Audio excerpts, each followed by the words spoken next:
பேசுவோம். திருஷாம், இங்க தனியரசு ஒரு கேள்வி எழுப்பினார். இது செயற்குழு கூட்டத்தில் மிக முக்கியமாக எதிர்பார்க்கப்பட்ட ஒன்று.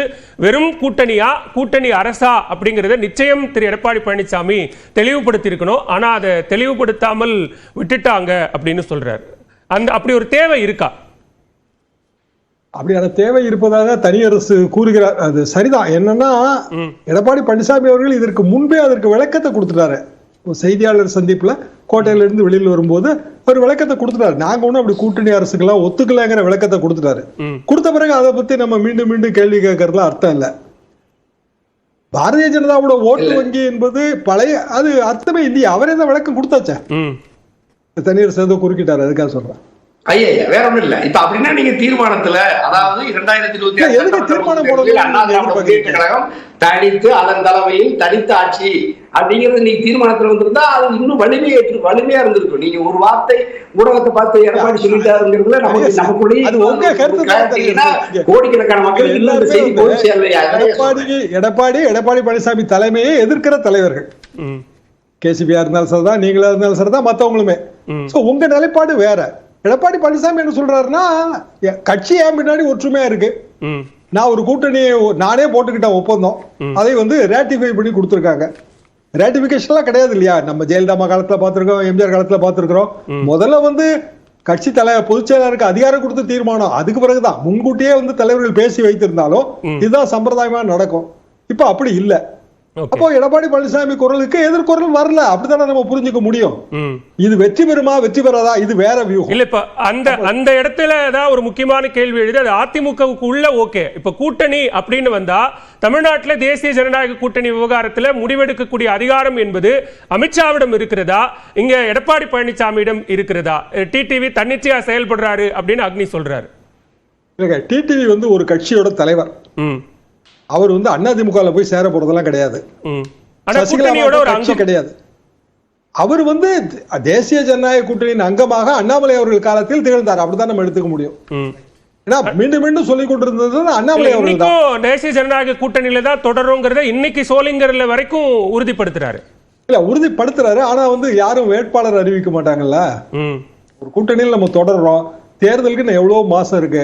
இப்ப வேட்பாளர் அறிவிக்க முடியாது. இல்ல, சோளிங்கரை நாளைக்கு பாரதிய ஜனதா கேட்கலாம், இல்ல அதிமுக கூட்டணியில் பாரதிய ஜனதா அதிமுக எல்லாம் ஒரே கூட பாமக கண்டிப்பாக கேட்கும். பாமக ஆட்சி அதிகாரத்தில் பங்குங்கிறத தொடர்ந்து வலியுறுத்திக்கிட்டே வருது. இப்படி பல சிக்கல்கள் இருக்கு. ஒரு கட்சி என்பது, நான் கூட இந்த செயற்குழு தேர்தல் ஆணையத்துக்காக சம்பிரதாய செயற்குழு நான் நினைக்கலங்க. என்ன காரணம்னா, செயற்குழு தீர்மானங்களை எல்லாம் தேர்தல் ஆணைய வெப்சைட்ல ஏத்தினா தான் நம்ம அப்படி நினைக்க முடியும். தேர்தல் ஆணைய பட்டியலின்படி செயற்குழு உறுப்பினர்களுக்கு அழைப்பு விடுக்கப்பட்டதான்னு நமக்கு தெரியாது. அது ஒரு தனி பட்டியல் இருக்கு. பொதுக்குழுக்கும் செயற்குழுக்கும் தனித்தனி பட்டியல் இருக்கு தேர்தல் ஆணையத்துல. அதன்படி அழைப்பு விடுக்கப்பட்டாதான் அது செயற்குழுவாக கருதப்படும் தேர்தல் ஆணையத்தால். அது எல்லாமே ஒரு தனியான பாயிண்ட். இன்னைக்கு தேதிக்கு இந்த அரசியல்ல நம்ம என்ன புரிஞ்சுக்கிறோம்னா, திமுக மெகா கூட்டணி அமைச்சிருக்கு. மத்தவங்க முயற்சி செய்யறதெல்லாம் மெகா கூட்டணிக்கு முயற்சி செய்யறாங்க. இன்றைய தேதிக்கு அது ஜகா கூட்டணி தான். எப்படி மெகா கூட்டணியா இருக்க முடியும்? அதிமுக பிஜேபி சேர்ந்தா மெகா கூட்டணி அமையாது. அதிமுக பிஜேபி பாமக தேமுதிக சேர்ந்தாலும் அது எப்படி மெகா கூட்டணி அமையும்? நாலு கட்சிக்குமான ஓட்டு வங்கியை தானே நம்ம கூட்டி பார்க்க முடியும். அதாவது திமுக கூட்டணிக்கு ஒரு சவாலை களத்துல விடுத்திருக்கிறாங்க. அந்த வகையில நான் புரிஞ்சுக்கிறேன். அப்ப இந்த 4 கட்சியும் தாண்டி இன்னும் பல கட்சிகள் வந்தாதான் அது மெகா கூட்டணினா, அப்ப அந்த கட்சிகள் யாரு? அந்த கட்சி விஜய். அதான சிக்கல். இன்றைக்கு விஜய் புதிய வரவு. 2006 விஜயகாந்த் வரவு தனியரசுக்கு தெரியாது இல்ல. விஜயகாந்த் வரவை இதோட நம்ம ஒப்பிட்டு பார்ப்போம். இதே அளவுக்கான கூட்டம் தான். இதே மதுரையில அவரு பெரிய அளவுக்கு பிரம்மாண்டமான மாநாடு மாதிரியான ஒரு கூட்டத்தை நடத்தினாரு. தேர்தல் வரும்போது அது ஒரு 8% 10% ஓட்டா மாறுச்சு.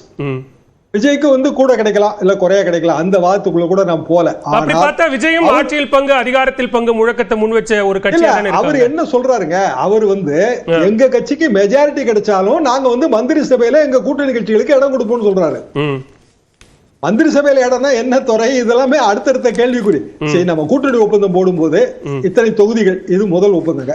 அதுக்கு பிறகு இன்னும் தொகுதிகள், இது 2வது ஒப்பந்தம்.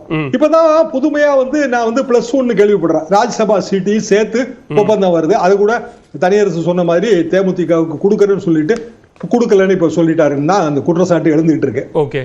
இப்போ 3வதா கூட்டணி ஆட்சி தான் அமைப்போம் அப்படின்னு தேர்தலுக்கு முன்பே கூட்டணி ஒப்பந்தத்திலே ஷரத்து சேர்க்கணும். அது சேர்ப்பாங்களா? அதுக்கு எப்படி சாத்தியம் இருக்கு? எந்த கட்சியுமே சேர்க்காத. இப்ப இதுல இந்தியா கூட்டணியை கூட நம்ம பெரிதா ஒப்பிட முடியாது. ஏன்னா இந்தியா கூட்டணி வந்து ஒவ்வொரு மாநிலத்துக்கு மாநிலம் வந்து கூட்டணி அந்த காலத்திலே வந்து தனித்தனியா தான் போட்டி போடாங்க. இப்ப கேரளால எங்க இந்தியா கூட்டணி இருந்தது, வெஸ்ட் பெங்கால்ல எங்க இந்தியா கூட்டணி இருந்தது. அப்போ இந்தியா கூட்டணி என்பது ஒரு கான்செப்ட் தான்.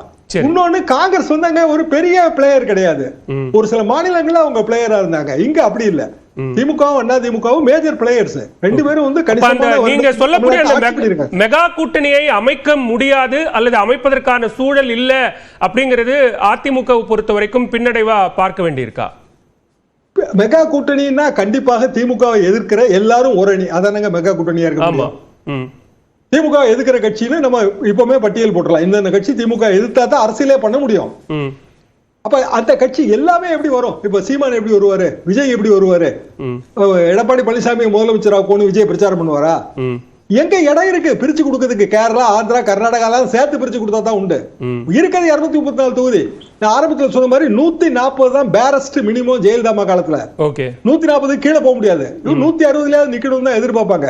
ஆக கூட 74 சீட்டு தாங்க பிரிச்சு கொடுக்க முடியும். பிராக்டிகல் ரியாலிட்டி 74 கண்டிப்பாக வந்து 20+ கேட்கும் பாஜக. ஏன்னா போன தடவை அவங்க 20+. அப்ப 25-30 அவங்க எதிர்பார்ப்பாங்க.